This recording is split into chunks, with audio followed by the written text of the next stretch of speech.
something I enjoy. Just one thing, that's all I would need to feel confident. I'm not asking for anything crazy, like to be super smart or great at sports or anything. Just something where I could say, I love this, and be proud. From a guy that can dance with the same level of skill that you could recreate if you attempted to dance with your dog, I could never imagine getting to dance. But that seems to be the entire point of this manga. Those things you get into quite often tend to be the things that you or somebody else wouldn't even think that you would end up doing. But those things not only speak to you, they sneak up on you. It may have been an art, a sport, or getting kidnapped in the middle of the street and somehow ending up in a dance studio.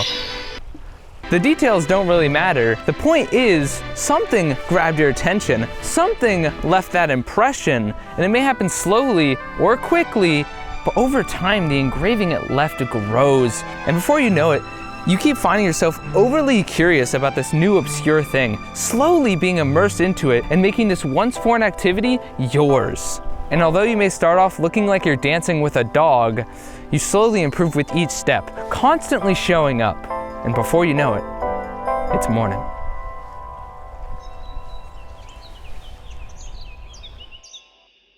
Wait, what is this manga about?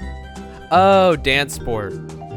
Wait, dance sport? There's 110 people, 55 couples. Even if a judge watches every couple for 10 seconds, each one won't be seen. So you have to compete to make the most captivating dance. Bring your feet together, stay in sync, and have rhythm, all that jazz. But in order to really get the judge's attention, you must first read the floor, then project your territory with confidence and presence, all while crafting a dynamic dance using your bodies, utilizing rotation, inclination, and distortion. Don't forget to become an anatomical scholar, because you're gonna need to be aware of your entire anatomy, head to toe.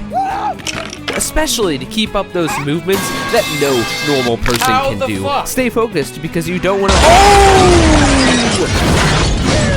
If you can't maintain these intricate movements with grace and control, you lose points. If the balls of your feet aren't positioned correctly and you slip up, you lose points. If you don't achieve a precise execution of your foot patterns and choreography, you lose points. Oh, and make sure you have telekinetic powers to somehow non-verbally communicate with your partner this whole time. If your body type, style, and clothes don't give off some sort of impression, the judges won't even notice you. Then somehow deal with the debt that comes with buying one of those same exotic tuxes or dresses.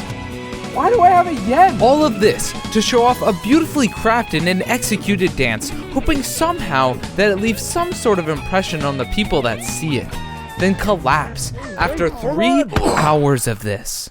This is competitive ballroom dancing, or dance sport as it's called, and despite requiring similar athleticism to some of the most physically demanding sports, paired with just a pure amount of focus, the exhaustion, and the exorbitant debt that comes with it, man, that pure raw human emotion that comes from finding your thing and doing it makes all of that seem so inconsequential. I mean, what makes you smile like this?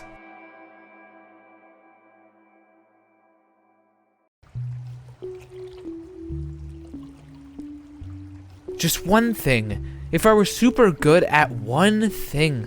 We all want that one thing. That thing that despite our flaws, we can look at and say that's where I shine. That's where I put my value. That's where I resonate the most. We all want that thing. That thing that gives you depth. The thing that's yours. The thing that's you. People are often reminded of this want when they're in their early years of school and are unreasonably asked, "Hey man, what do you want to do for the rest of your life?" It's a little late to be leaving this form blank, but it's also around that unreasonable time that those things start to pop their head up for a lot of people. It just happens to them. For me, around the beginning of high school, I started video editing because it was fun and I liked making videos with my friends. I didn't go in with the intention of identifying with that thing. It kind of just happened to me. And it wasn't long until it became one of my favorite things. I can name every single thing I love about the process of making these dumb videos. It's all so fun. Experimenting with cool music for sections, writing dumb jokes and filming dumb skits. The phenomenon of having an idea and by the time I'm done with the video, it's entirely different from what I initially put on paper. I love the sheer unexpectedness of what a project becomes. And don't get me started on the absolute flow state of editing. fuck? I'll make things I never even thought I could do. For this reason, most of my best edits I've ever done were accidents. This one activity just has me embracing and looking forward to life every single day, because in a way, I think it reflects life. Part of the beauty of it is not being able to anticipate anything. I love video production. Every part of it, I fucking adore it. I can't get enough of it. And the reason I mention it here is that the same principles are in play when finding your thing as well. So to anyone still looking, just try out stuff, have fun, see what has an impact on you. It's not as deep as you might think.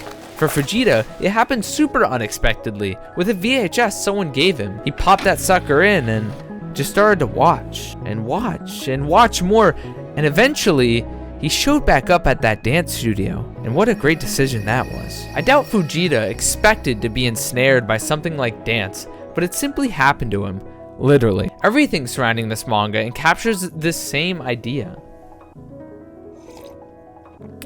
I didn't expect to make a video about dance, and this video was originally a lot different, but it kind of just happened. In a manga scene with crazy characters, power systems, and adventures, I doubt anyone expected to see a manga about dance succeeding, yet it happened. And I'm no expert, but I'm guessing most people watching this didn't even know ballroom dancing was a sport. I think the point I'm trying to get across with this video is that you ain't anticipating shit in life. So even if you don't expect you'll ever find your thing, it'll happen, and quite often when you least expect it. And that's fine. That's what makes it exciting. But you have to remember, at the same time, you do have a choice in the matter. A choice to show back up at that dance studio. A choice, despite how hard it gets, to keep going, to keep pursuing this thing you were gifted. The only way it'll get away from you is if you stop pursuing it. Each of these people made that choice. A choice to keep showing up. I doubt all the hours on the training floor were all real dopamine boosters, but they kept doing it because it's theirs, it's them, and it's nice.